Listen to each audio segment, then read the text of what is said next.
മറുഭാഗത്ത് നടൻ ടിനി ടോമിനെതിരെ ആഞ്ഞടിച്ചുകൊണ്ട് രംഗത്തെത്തുകയാണ് അമ്മ എക്സിക്യൂട്ടീവ് അംഗം നീന കുറുപ്പ്. ടിനി ടോം സ്ത്രീത്വത്തെ അപമാനിക്കുന്ന രീതിയിൽ പെരുമാറുന്നയാളാണ്. അൻസിബയോടും കുക്കു പരമേശ്വരനോടും മോശമായി പെരുമാറിയിട്ടുണ്ട്. അൻസിബയ്ക്കെതിരെ ടിനി അപവാദം പ്രചരിപ്പിക്കുന്നതിന് താൻ സാക്ഷിയാണെന്നും നീന കുറുപ്പ് റിപ്പോർട്ടിനോട് പറഞ്ഞു. ലക്ഷ്മിപ്രിയയും മോശമായി പെരുമാറിയെന്നും നീന കുറുപ്പ് വ്യക്തമാക്കുന്നു. സംഗമത്തിന്റെ മുമ്പത്തെ ദിവസം രാത്രി ടിനി ടോം എന്നോട് പെരുമാറിയ രീതി, കുടുംബസംഗമത്തിന്റെ പിറ്റേ ദിവസം രാവിലെ ലക്ഷ്മിപ്രിയ എനിക്കെതിരെ പറഞ്ഞ വാക്കുകളൊക്കെ എനിക്കത് ഓർക്കുമ്പോൾ വീണ്ടും ട്രോമ ഉണ്ടാക്കുന്ന കാര്യങ്ങളാണ്. ടിനി ടോമിനോട് ആരും ഒന്നും പറയാൻ പാടില്ല എതിർത്തിട്ട്. അത് നീനാക്കുറുപ്പ് എന്നല്ല, അവിടെയുള്ള വേറെയും സ്ത്രീകളോട്, അൻസിബയോടും അങ്ങനെ പെരുമാറുന്നത് ഞാൻ കണ്ടിട്ടുണ്ട്. കുക്കു പരമേശ്വരനോടും അങ്ങനെ പെരുമാറുന്നത് ഞാൻ കണ്ടിട്ടുണ്ട്. ടിനി ടോമിന്റെ രീതികൾക്ക് എതിർത്ത് നമ്മൾ ആരെങ്കിലും സംസാരിക്കുകയാണെങ്കിൽ ടിനി ടോം ഭയങ്കരമായിട്ട് വയലന്റ് ആവും.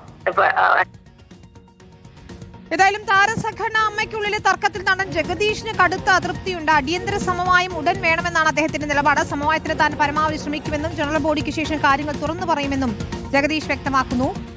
അർജുൻ ഭട്ടന്നൂരാണ് വിശദാംശങ്ങളുമായി ചേരുന്നത്. അർജുൻ, അതാണ് വലിയ പൊട്ടിത്തെറിയിലേക്ക് കാര്യങ്ങൾ എത്തുന്നു. മുതിർന്ന താരങ്ങൾക്കൊക്കെ അതൃപ്തിയുണ്ട്. ഒരു ഇടപെടൽ ഉണ്ടായെങ്കിൽ മാത്രമേ ഇതിനൊരു പരിഹാരം ഉണ്ടാകൂ എന്നതാണ്. ജഗദീഷ് ഉൾപ്പെടെയുള്ള മുതിർന്ന താരങ്ങൾ ഇതിനുവേണ്ടി ശ്രമിക്കുന്നു എന്നാണോ ഈ ഘട്ടത്തിൽ നമ്മൾ മനസ്സിലാക്കുന്നത്?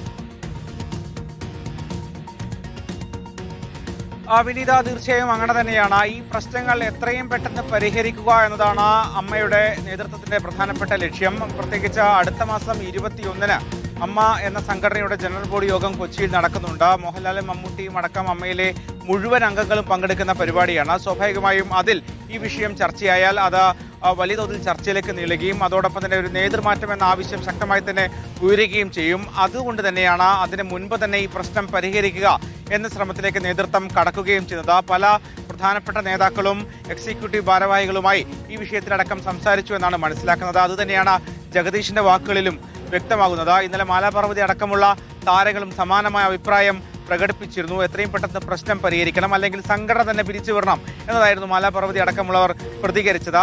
സമാനമായ രീതിയിലാണ് ഇപ്പോൾ ജഗദീഷും പ്രതികരിക്കുന്നത്. പക്ഷേ സൂപ്പർ താരങ്ങളായ മമ്മൂട്ടിയും മോഹൻലാലും ഇതുവരെ ഈ വിഷയത്തിൽ പ്രതികരിച്ചിട്ടില്ല. അവർ ഏതെങ്കിലും തരത്തിൽ ഈ വിഷയത്തിൽ ഇടപെടുന്നുണ്ടോ എന്ന കാര്യത്തിൽ വ്യക്തതയുമില്ല. എന്തായാലും വിഭാഗീയത അതിരൂക്ഷമായി തന്നെ തുടരുകയാണ്. നേരത്തെ തിരഞ്ഞെടുപ്പിന് മുൻപുണ്ടായ അതേ ചേരിപ്പോര് തിരഞ്ഞെടുപ്പിന് ശേഷം അതിനേക്കാൾ രൂക്ഷമായി തുടരുകയാണ്. പ്രത്യേകിച്ച് അടുത്ത മാസം നടക്കാൻ പോകുന്ന ജനറൽ ബോഡി യോഗം ലക്ഷ്യം വെച്ചുകൊണ്ടാണ് ഈ നീക്കങ്ങൾ എന്നുകൂടി സംശയിക്കേണ്ടിയിരിക്കുന്നു. ഒരു പക്ഷേ പ്രശ്നങ്ങൾ പരിഹരിക്കാൻ കഴിഞ്ഞില്ലെങ്കിൽ അടുത്ത മാസം ചേരുന്ന ജനറൽ ബോഡി യോഗത്തിൽ ഒരു നേതൃമാറ്റത്തിലേക്ക് സംഘടന കടക്കുമെന്ന സൂചനയാണ് ഇപ്പോൾ പുറത്തുവരുന്നത്. ശരി, വ്യക്തമാണ്. ഏതായാലും അമ്മയിലെ ഈ വിവാദങ്ങൾ കൊഴുക്കുക തന്നെയാണ്. മുതിർന്ന താരങ്ങൾ ഇടപെടുമ്പോൾ പോലും എന്തിനിത്തരത്തിൽ ഒരു ക്ഷേത്രത്തിൽ നിന്ന് സ്പോൺസർഷിപ്പ് സ്വീകരിച്ചു? 75 ലക്ഷം രൂപ എങ്ങനെ ചെലവിട്ടു? ഇത് മാത്രമല്ല, ഈ സാമ്പത്തിക തിരിമറിയാണോ ഇതിന് പിന്നിൽ, അല്ലെങ്കിൽ മറ്റേതെങ്കിലും ബാഹ്യശക്തിയുടെ പ്രേരണയുണ്ടോ? ഏതെങ്കിലും രാഷ്ട്രീയ പാർട്ടികളുമായി ബന്ധമുണ്ടോ? അത്തരം കാര്യങ്ങളിലൊക്കെ തന്നെയും ഒരു അന്വേഷണം നടക്കേണ്ടിയിരിക്കുന്നു എന്നാണ് ഏറ്റവും പ്രധാനപ്പെട്ട കാര്യം.